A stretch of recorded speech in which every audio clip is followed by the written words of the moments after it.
I need to get this off my chest and confide in someone, because the pain and betrayal I've endured has left me feeling utterly devastated and alone. My name is Jason, and I'm 35 years old. My wife, Samantha, is the same age as me. We were high school sweethearts who had built a wonderful life together over the past decade. We had 2 beautiful children, owned a lovely new home, and both had stable careers. Everything seemed perfect. But then tragedy struck in the cruelest way in December 2019. Samantha's older sister, Amy, who had been battling health issues, passed away unexpectedly. The loss was made even more traumatic by the fact that Sam was 8 months pregnant with our daughter at the time. We were overjoyed to be expecting another child, but that joy was shattered by the grief of losing Amy so suddenly. To compound the anguish, Sam's parents had been in the process of moving nearby to help with the new baby and grandchildren. Their plans were upended, and then the COVID-19 pandemic erupted globally just a few months later, adding yet another layer of stress and turmoil. In the chaos of those turbulent months, my wife never had the chance to properly grieve the loss of her sister. I should have recognized how deeply the trauma was affecting her, but I failed her in that regard. Sam and Amy had a complicated relationship where they constantly clashed growing up, despite Amy's efforts to be a good aunt to our firstborn in 2018. Because of their history of feuding and the fact that Sam rarely spoke about Amy, I incorrectly assumed she was coping with the loss, as well as could be expected after the initial grieving period. I could not have been more wrong about the state of Sam's internal anguish. The first sign of how mistaken I was came at Christmas in 2022, when my family scheduled our annual gathering on the exact 1-year anniversary of Amy's death. Sam confided that having to endure such a significant occasion surrounded by family on that particular date would be excruciating for her. But I dismissed her concerns and didn't fight harder to change the date, when others insisted it was the only one that worked. A mistake that would prove disastrous. From that point forward, my wife's behavior shifted in ways that, in hindsight, marked the beginning of a terrifying unraveling of her mental state and our marital bond. The fiery sexual passion that had made our intimate life so incredible simply vanished without explanation. When I inquired about her lack of intimacy, Sam admitted she was in such a dark place mourning Amy that she had no sexual desire whatsoever. As agonizing as that was to hear, I decided not to pressure her, believing she just needed time and space to heal. But the issues ran much deeper than our evaporated sex life. The loving gestures, both big and small, that had been the lifeblood of our relationship for over a decade, suddenly stopped. The hugs, kisses, cuddling on the couch, holding hands, all of it ceased. Sam even took off her wedding ring and stopped reciprocating those 3 powerful little words, "I love you."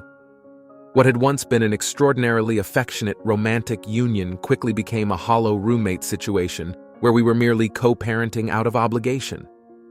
Anytime I attempted to have an open, heartfelt discussion with Sam about what was happening to us and why she had become this despondent, detached version of herself, she refused to let me in.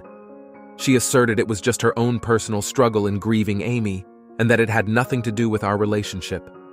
She constantly assured me she was working through her inner turmoil alone, and that I shouldn't worry about the state of our marriage. But how could I not worry when I was watching my wife, my soulmate and mother of my children, wither away into a ghost-like husk of her former self? No matter how tenderly and patiently I pleaded with her to confide in me about the depths of her pain, she stonewalled me at every turn. I was frozen on the outside, helplessly watching the woman I had sworn to love and protect for eternity steadily diminish into someone I could no longer reach or recognize. Week after week of her locking me out and our marriage withering, I felt our bond, which I had once viewed as impenetrable and eternal, steadily disintegrating. The vows we had made to each other, the sacred promise of honesty, emotional intimacy, and partnership through all of life's highs and lows, it was all eroding right before my eyes. Yet no matter how desperately I fought, how fiercely I loved her, Samantha was retreating into a pit of despair that she refused to let me into or help her escape.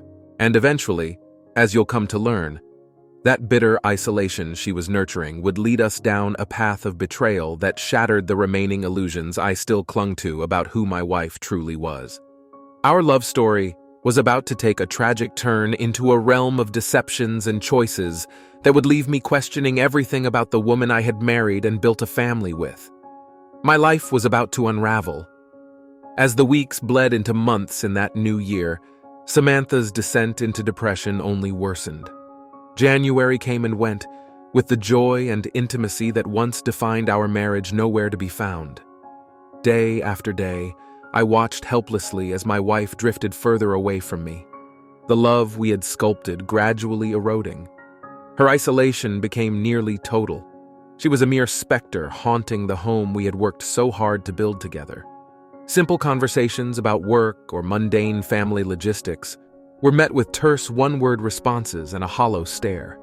The laughter, the playful banter, the warm smiles that had previously illuminated every room she graced, all of it was extinguished, leaving me in a perpetual twilight. I tried repeatedly to rekindle the flame of emotional openness that had allowed our bond to blossom so vibrantly over the years. With tender words and aching vulnerability, I pleaded for her to unlock the vault of secrets that seemed to be devouring her from the inside out. But, like a prisoner resigned to solitary confinement, Samantha refused every entreaty, every offered embrace. Our discussions, which had once flowed organically as satisfying medleys of perspective and compromise, descended into circular exchanges of blame and indignation. "Please, my love," I would beg her through falling tears. "The silence, it, quote, unbearable to be so alone while you're still right here beside me. Whatever attachments have taken root in your heart, release them to me so that I may help prune these weeds of despair." But she never would. The emotional rift between us became a vicious cycle. The more she cloistered her trauma from me, the more I raged against the walls she had erected, not out of anger, but out of sheer desperation to revive the depths of communion we had once effortlessly basked in together. And with my frantic gasps for reconnection invariably repelled, the abyss separating our souls only widened. It was during these bleak days that I began noticing other changes in my wife that set my heart racing with pangs of suspicion and dread. There was a new noxious scent of familiarity that seemed to trail her wake, the unmistakable pheromone musk of a fresh male presence. At first, I furiously berated myself for letting the poisons of doubt infect my mind. We had been such indelible soulmates for so long that the notion of infidelity was profane, heresy against the sacrosanct covenants of honesty and fidelity we had sworn. But the signals continued accumulating, readying a full frontal assault on my naivete. There was the way her gaze lingered with strange, wistful vacancy when glimpsing herself in the mirror. The way she absent-mindedly tucked loose strands of hair behind her ear, her fingers drifting across the softness of her neck in a phantom caress. The untamed, heightened hormonal state she perpetually seemed to emanate. It all coalesced into an inescapable conclusion, one I dismissed repeatedly at first, berating myself for dishonoring her with such grotesque doubts. My wife's emotional exile was not stemming from the loss of her sister alone. There was an outside influence, some external force exerting a gravitational pull on her affections. Try as I could to banish the specter of another man from my mind, it lurked in every interaction like a malevolent phantom. I would scrutinize her for the faintest of tells, a fluttering pulse during certain conversational arcs, the way her nostrils would faintly flare if I broached particular topics of innocuous small talk. So many times I found myself ruminating whether her restlessness at home was stemming from desires to be elsewhere, with someone else. It was torture, letting these vile seed thoughts blossom into insecurity and mistrust between us. For we had been allies strengthened by vulnerability, conquistadors of enduring intimacy through the simple magic of bearing our truths to one another. To now feel her drifting irretrievably from the shores of that openness sent reeling pangs of nausea through my very being. Still, I swatted away these gathering clouds of paranoia like an inflamed spirit warding off incubi. I was too afraid to let such sickness take root in the sanctum of my psyche. For if I allowed it harbor, If I breathed it life through accusation, I knew it would be the death knell that extinguished all hopes of reviving our once luminous passion. But the signs continued erupting all around me, no matter how desperately I tried purging them. Her sudden, unexplained rediscovery of interests and hobbies she had long abandoned, things that always seemed to whisk her away from home for long stretches. The way casual get-togethers with seeming groups of strangers gradually transmogrified into intimate outings with only one consistent individual. A slick, vulpine presence who seeped through the periphery like cigarette haze. And with each vanishing act, the hostility and rebuffs I endured from Samantha only intensified. As if the more she indulged these alien affections, the more toxic her resentments toward me became. Her gaze calcified from ennui into outright contempt, her words acidic grenades from which I had no cover. "Can't I have anything for myself?" she would hiss when I broached concerns.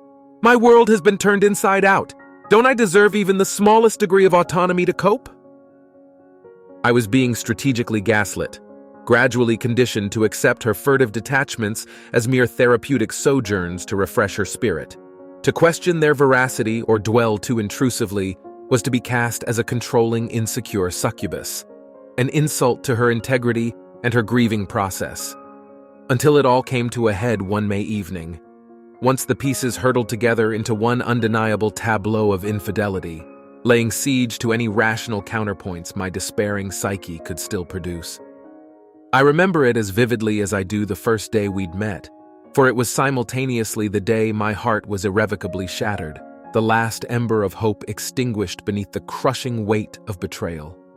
That fateful evening in May, life as I knew it came undone in cruel, uncompromising clarify. All the breadcrumb trails of doubt and fear I had submerged finally spilled into the inescapable light. It began ordinarily enough. Samantha was headed out for another of her increasingly frequent errands, deliveries she insisted were essential therapeutic respites during her ongoing emotional rehabilitation. In the preceding months, I had grown numb to protesting these absences. Each objection detonated further explosive denunciations and scorching tirades about my refusal to respect her space and healing process. So on that warm May evening, I bit my tongue and watched silently as she primped in the hallway mirror, smoothing imaginary wrinkles from her sundress with delicate precision. The image was so achingly familiar, the preening rituals from our dating years, when she would fuss endlessly over her appearance before our romantic rendezvous. Only now, that almost compulsive refinement seemed misplaced somehow, as if meant for admiring eyes that were not my own. I shooed the thought away, berating the envious ghouls that insisted on haunting me these days. My wife needed this time away to heal, I reminded myself. These solitary excursions were prescribed remedies for her isolation, not surreptitious trysts. She had been feastered grief over her only sibling for so long. How could I deny her even the simplest of reprieves? So I bit back the thorny inquiries that welled up instinctively, forced a paternal smile, and wished her an enjoyable evening as the garage door dishragery closed behind her. Then I settled into the couch, the plush giving hollowly beneath me, and tried losing myself in a movie's narrative prediction. Perhaps if I immersed deeply enough into the fictional world's trials, my own circling demons would politely recede. 2 hours of vacant channel surfing passed before the prodigal's return. The grind of tires on concrete through the open windows catching my ear like the footsteps of an intruder. Heart seizing, I killed the TV's current spectacle and padded toward the front door, steeling myself to play the charade of a doting, unruffled husband once more. But the sight that greeted me as Samantha swept through the threshold detonated every last facade like napalm. Deep, smeared trill lines running parallel down her cheeks like garish war streaks. The soft pastel patterns on her dress mottled and distorted from dampness across the breast and belly lines. A musk so pungently male and primal that the scent alone slapped me near senseless. She had been crying. Whether from anguish or unleashed rapture, I could not discern. But there was no mistaking the amorous reek issuing from her in sulphurous waves, nor the swollen, kiss-swollen plushness of her lips as they parted in a trembling shock at my appearance in the foyer. "Ja, Jason?" she mouthed, voice already teetering on the precipice of hysteria, realizing the gaffed unmasking that had occurred. One hand futilely fluttered up to her saliva-glistened lips, as if hoping to retrap the scents and secrets that had already polluted our home. But there was no need for confessions or accusations to be hurled like javelins between us. Her size-rembled appearance, the corrosive reek of masculine revelry that clung like miasma, painted the picture far more damnedly than any words ever could. Silently, I felt the bottom drop out from beneath my life in one pitch-desk instant. I should have raved, fought, raged against the betrayal and the lies, hurled every last memento of happier days at her, shattered every remembrance of our shamed union in an incendiary tantrum of righteously defiled fury. Part of me desperately wanted that carnal outlet, if only to purge the haywire torrent of heartbroken guilt and recrimination instantly paralyzing me. But I could not move, could not so much as breathe. I simply stood there in the beleaguered silence of the foyer, a broken thing, as my traitorous wife struggled to shape emergency exit routes with a dazed, petrified languor. At last, she seemed to resettle onto some internal equilibrium, resignation cabling her features as she issued me one final, pitiless glance. Then, gathering herself in a visible swallow, she brushed past my hollowed presence without another word, seeking solace in her sanctuary. I heard the bedroom door seal with a definitive snick behind her, like some unseen stagehand drawing the curtains on a life's performative deception. Dimly, I became aware that my face was warm with tears trickling in endless rivulets, though I could not remember beginning to weep. My legs finally unmoored from their trance, carrying me with drunken steps toward the kitchen, toward the butcher's block of glinting blades and culling utensils. It would be so simple, after all, to snuff this sham of a life out with one decisive plunge, to escape the scalding vat of humiliation and despair boiling endlessly around me. But something in me rejected even that oblivion as too tidy an outtake, too permissive a capitulation to the wreckage fate had decided to inflict. As the first clink of metal on granite sang out, a white-hot revelation roared through my psyche, galvanizing me back into animation. I would not surrender this plane so easily, not while there were still answers to be had, reckonings to be dragged into the light, no matter how ruinous. Though the woman I had devoted my life to had detonated it before my very senses, I would not simply fade away meekly in her aftermath. I steadied the selected blade in a white-knuckled grip, nostrils flaring with bitter purpose. The bedroom door's lock would pose no more challenge to me than a soap bubble, and once breached, nothing would be spared airing. Every last sinuous thread would unspool, no matter how soiled or harrowing.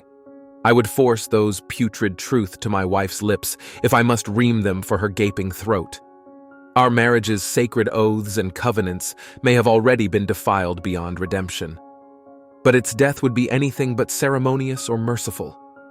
The bedroom door was hardly an obstacle. With one forceful shove of my shoulder, the flimsy lock gave way and I barged through, the sound of splintering wood piercing the air. There was Samantha, perched on the edge of our marital bed, eyes wide with terror as I entered. She clutched the bedsheets tightly, trying to form a feeble barrier between us. The knife felt heavy and menacing in my grip as I advanced towards her. "Get away!" she cried out, panicked. "Put that down!" But I was past the point of placating her or her deceptions. A cold, hardened determination pulsed through me, stripping away all warmth. "You don't get to be afraid," I said, my voice a guttural rasp that sounded foreign even to me. "Not anymore. Not after what you've put me through. Jason, please!" She sobbed uncontrollably now, all pretenses abandoned. "You have to understand. I never meant to hurt you, I swear. It just happened." A harsh, hollow laugh escaped my chest at her mewling pleas. My own tears streamed down my face, but they felt inconsequential, like gravity simply playing its role. "You never meant to hurt me?" I echoed, the words emerging strangled and unhinged. "Like that absolves it all? Like that undoes the months of you tormenting me, grinding my spirit into dust?" "I was grieving!" she wailed, rocking back and forth as I closed in. "After Amy's death, I was in so much pain. You know how much it devastated me. I needed something, anything to numb it. And this filth you've been sleeping with was your remedy? I snarled, unleashing the fury that scorched my throat. Did he carefully comfort you on those nights away from my bed? Or did you just brazenly discard every shred of your integrity? It wasn't like that, she flailed in panic. I swear on my life I didn't set out to betray you, but being with him ... it was the only thing that could make the anguish stop, even briefly. A guttural roar ripped from my very core as her pitiful lies catalyzed me forward those final steps. I tore away her flimsy linen shield, leaving her cowering nude form exposed. Gripped by the rictus of betrayal etched across my face, I pinned her struggling body beneath me. Tell me his name! I roared in her face, spittle likely speckling her contorted features. This man whose cock you willingly spread yourself for, say it! No, please! She begged wildly in the shrinking space between us, clawing futilely at my chest. It's over, I swear. You don't need to hear the ugly truth. Liar! The back of my hand connected with her cheek in an instinctive eruption of violence. Her head whipped aside, stunned for a moment. I will have his identity! I growled through gritted teeth, wrenching her face back towards me. And then you're going to recount every last wretched detail. Her lip was split and bleeding from the impact of my strike. Yet as her eyes refocused, a strange, feral glint flickered in their green depths. You want to know everything, you sadistic prick? She hissed, her mouth twisting into a cruel, unrecognizable sneer. Fine. I'll lay out every lurid, throbbing detail in excruciating vividness for you. With a sudden surge of adrenaline, she bucked and thrashed, dislodging me just enough to land a jarring knee squarely into my groin. White-hot jolts of agony exploded through my body as I recoiled. His name is Blake, she crowed, seizing on my moment of vulnerability with perverse relish. And yes, we've been fucking like animals for weeks. Far more satisfying than any mediocre month with you. Another vicious knee slammed into my sternum, driving the air from my lungs as she continued her barbed onslaught. You think I feel any remorse about whoring myself out right under your simple-minded nose? Please! He's twice the man you'll ever be, and unlike you, he actually helped me escape my despair. I was crumpled inward, mouth agape in a rictus of shock as the words pelted me in ruthless, unrestrained torrents. Hands weakly cradling my injured groin as she mercilessly seized the upper hand. Just lay there and suffer, you pathetic coward, she spat, standing over me in naked domination. You never did satisfy a woman's desires, not truly, especially not after that disappointment of a child you put in me. At those acidic, profane words, something inside me finally snapped. An unholy madness took over as I lashed out with the knife, feeling its serrated edge connect with her exposed thigh in a gush of hot crimson. Her screams became a sadistic rapture as we ultimately descended into animalistic savagery. Grunts and blows, the only language left to convey the violence of our hatred, the utter defiling of every sacred vow we had sworn. Who struck first? Who retaliated next? Those details blurred and disintegrated in the feverish melee. Only pain, inflicted and endured in tribal cycles of disfiguration, had any meaning. Eventually, amidst the destruction we had inflicted on each other and ourselves, we fell into a semi-conscious stupor amidst the rubble. It was in this moment of relative calm, with her battered, bloody lips, that she uttered her final, obscene revelation, a desecration that burned what was left of my fragile psyche. Did you really think, she slurred, you were the first man I betrayed vows with? Oh, my sweetly deluded darling. You were only ever the latest. Those 8 words lanced through me with horrific surgical precision, shredding every final deluded tapestry I had desperately clung to down to translucent ribbons.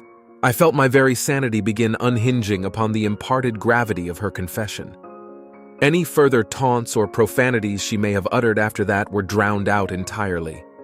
There was only the disjointed impression of a guttural, primal keen beginning to build in my throat as the vortex of anguish finally consumed us both. The vicious argument with Samantha reached its boiling point as insults and accusations were violently flung back and forth between us. Voices rose to shouts, cheeks flushed with fury, bodies tense and aggressive like we might come to blows at any moment. But then, something shifted. The blazing heat and blinding rage I had been experiencing began to subside and cool down, like a wildfire finally burning itself out once it ran out of emotional fuel to consume. I felt the fight seeping out of me, replaced by a creeping numbness and resigned acceptance. Hurling more hatred at Samantha, or her hurling it back at me, wasn't going to change or solve anything. Our marriage was broken beyond repair. Samantha's own furious anger seemed to dim as she arrived at the same miserable realization simultaneously. Her chest heaved from the screaming and shouting, but the manic fire left her eyes as we shared a moment of depleted, exhausted eye contact amidst the wreckage we had caused. "I can't keep doing this," she said, voice hoarse but drained of venom. "This constant fighting, this hatred ... it needs to end now." I gave a slight nod, offering no resistance. We had raged at each other with such ferocious, apocalyptic finality that I felt an odd sense of peace at letting the conflict finally reach its natural, sobering conclusion. "You're right," I replied, feeling every one of my 35 years weighing down on me heavily. "We've beaten these issues to death between us. Staying together after this scorched earth ... it would be unbearable." Samantha glanced around at our destroyed bedroom. The torn bedding, broken furniture, shattered memories. A flicker of remorse or melancholy passed across her features before resignation settled in. "There's no coming back from this level of damage, is there?" she said with a hollow, mirthless chuckle. "Not that our marriage had much foundation left anyway after—" She didn't need to restate the details of her infidelity out loud again. That unspoken truth hanging in the air spoke volumes about how thoroughly we had incinerated our former relationship to ashes between us. For several long minutes, neither of us said anything further as the heavy gravity of our situation solidified into reality. This was the ending point, regardless of whether we explicitly voiced it or not. Just a weary parting of ways, devoid of any climactic crescendos or melodrama. Eventually, Samantha began robotically gathering together what few items and belongings she could salvage from the surrounding ruins. I watched impassively, making no effort to stop her or inject any more venom into our disintegrated relations. At the shattered bedroom doorway, she paused and turned to face me one final time. A complicated tapestry of our entire shared history. The joys, resentments, betrayals seemed to hang weightily in the air between us in that moment. "I guess this is goodbye then," she said simply, mustering no more dramatic emotion than the situation merited. "I suppose it is," I replied evenly, surprising myself with how calm I had become in the aftermath. Samantha's eyes traced over my face slowly, as if committing me to memory for the last time. Then she gave a slight nod, devoid of malice or mocking. "For whatever it's worth, I am sorry things deteriorated completely, Jason," she said, voice tinged with remorse. "Maybe if we had—" She trailed off, thinking better of hypothesizing about alternative paths or redressing grievances. Some hurts simply could not be undone no matter how many regrets were voiced out loud. "Yeah, me too," was all I could muster in response. Because despite any regrets from Samantha, part of me would always harbor resentment towards her actions, especially towards that smarmy, lecherous snake who had seduced her and catalyzed this whole calamity with his intrusion into our marriage. As she stood there in the doorway, I couldn't help but momentarily envision hunting down that homewrecker eventually and paying him a visit to have a very succinct two-word conversation followed by a furious beatdown that left him with a few well-deserved broken legs. Maybe not the most mature or reasonable response, but the thought of extracting some brutally poetic vengeance gave me a sense of power and control over the situation again after feeling so dismantled and emasculated. A form of primal catharsis to begin moving forward. For now, though, solitude and permanent separation would have to be the reset I needed to heal and find my center again. Samantha seemed to read at least some of my intentions in my momentary silence, giving me one last evaluating look before turning and exiting my life forever. I did not call out or shed any tears as her fading footfalls trailed away. I simply stood in silence, surrounded by the devastation of our obliterated relationship. But instead of feeling lost, I felt remarkably unburdened. Like the scorched earth crescendo between us had finally purged away all the poisoned, toxic remnants of what we had become. There was still a long road ahead of unanswered questions and unresolved turmoil, but I would traverse that path without Samantha weighing me down any longer. A strange, nearly liberating thought considering how intertwined and inseparable our life paths once seemed destined to be. Not anymore. That fallacy had died today, violently rended apart. And as the silence enveloped me, taking on a soundtrack of new opportunity rather than ominous loneliness, I felt a rejuvenated sense of hope and possibility beginning to burn within my unshackled spirit. Leaving the shattered chains of my former imprisoned life behind amid the wreckage was no longer an impediment, but a necessary cauterization. A way to keep the spreading infection of emotional toxicity from overwhelming me completely. The uncertainty of my newly untethered future did not fill me with dread, but opportunity. Like the whole world and all its potential had just reopened. Once freed from the dead weight of my failed marriage, new visions of reinvention and undeduced destinies sang out their siren calls. The dawns ahead brimmed with the resplendent promise of personal rebirth and regeneration from the ashes I had risen from. And those scorched remains that were once my unfortunate truth contained the glowing embers of potential, ready to be properly kindled into something better, stronger, reforged. So as the dust settled, and Samantha's presence was entirely extinguished from my midst, I allowed the anger and despair to fully expel from my soul. With each purging exhalation, I released the weight of the life I had lost and breathed in revitalizing drafts of the new existence I was about to begin forging from the ruins. Vendettas, personal reinvention, daring to seize control of my own narrative again after so long being imprisoned, all of it felt startlingly possible in that sublime aftermath. Maybe not immediately, but soon. Quite soon.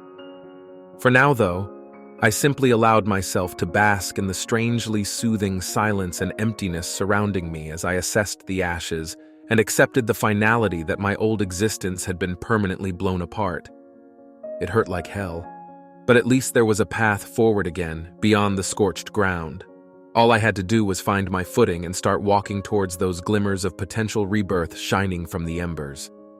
Once the vicious argument between Samantha and I finally ran its course, an eerie calm settled over the wreckage of what was left of our life together. There was nothing left to fight about, no reason to keep slinging insults, just heavy silence surrounding the devastation we had caused. I watched as Samantha methodically packed her belongings into boxes and bags. Clothes, documents, keepsakes. She gathered everything with cold efficiency. It was like she was simply checking off tasks to transition into her new life, rather than leaving behind our marriage. Her eyes looked hollow and dimmed, all the usual spark and energy drained out. Her movements were robotic, like she was on autopilot as she prepared for her new reality as a single woman. I said nothing as she made her preparations, just observing everything with an odd sense of inner peace and numbness. When the last box was loaded onto the waiting U-Haul truck, Samantha turned to face me one final time. No dramatic sadness, no parting shots of anger. We just studied each other briefly, committing details to memory. "I'm going to stay with my cousin for a while," she stated flatly. "Out in Oregon, get myself settled into my new normal." I gave a slight shrug. "Makes sense to get some distance after how bad things got between us?" Samantha nodded slightly, eyes scanning the ravaged scene of our former home for a few beats. Maybe reminiscing, maybe just registering the utter scorching of our life together. When her gaze returned to me, I could have sworn I detected a fleeting look of wistfulness or regret before it passed. "I'm sorry it reached such a disastrous point for us," she said evenly. "Maybe if things were different." I shook my head. "Don't worry about it. We are who we are. What's done is done. I'm just focused on moving forward from here." A rueful half-smirk tugged at the corner of her mouth before she gathered her last bags and headed for the truck's lowered ramp. "Take care of yourself," was all she offered before disappearing into the driver's cab. I watched in silence as the truck pulled away and turned the corner, carrying Samantha out of my life forever.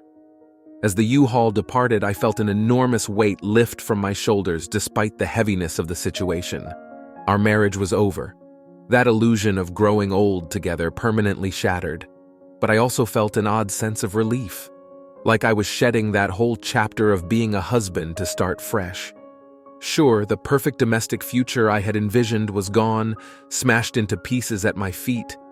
But at least I could stop forcing myself to play that role, to conform to an identity that wasn't me anymore. My slate was wiped fully clean to begin redefining who I was from the ground up. There was one unfinished bit of business, though, Samantha's smarmy little boyfriend who had invaded our marriage without any consequences. As I began reorganizing what was left of my disrupted life, getting my resume updated and lining up new job opportunities, I occasionally thought about hunting that smug prick down. Maybe I'd find him feeling overconfident and knock him down a few pegs. Break some bones, make him suffer as retaliation for the role he played in destroying my life. It was the only way I could feel like I had balanced the scales. So I plotted and prepared, focused on getting stable income again first. Once I was on firm financial footing, then I could shift my energy towards tracking down that piece of garbage to dish out the violent comeuppance he deserved. I wouldn't feel settled until I made him pay. Only, the opportunity for that personal vendetta never arrived quite how I pictured it. A couple months into rebuilding my new life, I spotted a familiar figure lurking outside my rundown rental as I returned from a meeting. There he was, Samantha's smarmy side guy, dressed in his typical overpriced douche attire. My body instantly tensed, ready for the imminent confrontation I had been craving. This was it, my chance to wipe that stupid smirk off his face and make him suffer the way I had. But just as I zeroed in on him and started closing the distance, a sudden roaring sound and blur of motion came ripping around the corner out of nowhere. A motorcycle slammed directly into the unaware man at full speed with a deafening crash, instantly destroying him in an explosion of blood, bones, and mangled flesh splattering everywhere. 1 second, that arrogant prick was smirking at me. The next, he was literally atomized into a storm of viscera and splattered brains before my eyes. Both he and the rider were ragdolled by the violent forces before slamming in a sickening heap just beyond my view. I stood there for a few stunned moments, unable to process the insane display of random violence and mortality I had just witnessed. One routine instant had shattered into a million gruesome pieces right before me with no build-up or warning. It wasn't until other bystanders started screaming in horror that I finally shook off my daze. As people began swarming the grisly scene in rising panic and chaos, I simply turned and continued on my way back home, unmoved by the calamity. By the time I entered my new humble rental, the only feeling lingering was one of resolution. Like any scorching obsession with vengeance or violent retaliation had been permanently exorcised and rendered obsolete by the explosive spectacle fate had just put on display. The universe had demonstrated in the most horrifically apt way its uncaring indifference toward any of our small human conceits about fair balances or reciprocal violence. My anger and thirst for vigilante justice just felt petty and insignificant. As I settled into my modest new circumstances, I exhaled deeply and felt myself expelling all those toxins, the doubts, obsessions, yearnings for retribution. I was finally free of the burdens and grievances that had been weighing me down for so long. No more poisonous baggage, just a blank slate to reinvent myself moving forward. And I was immensely grateful that I had been able to recount this whole sordid story out loud, to speak those horrors of betrayal and debasement into the open instead of internalizing them. I was rebirthed, finally unshackled from the demons that had stifled me for far too long.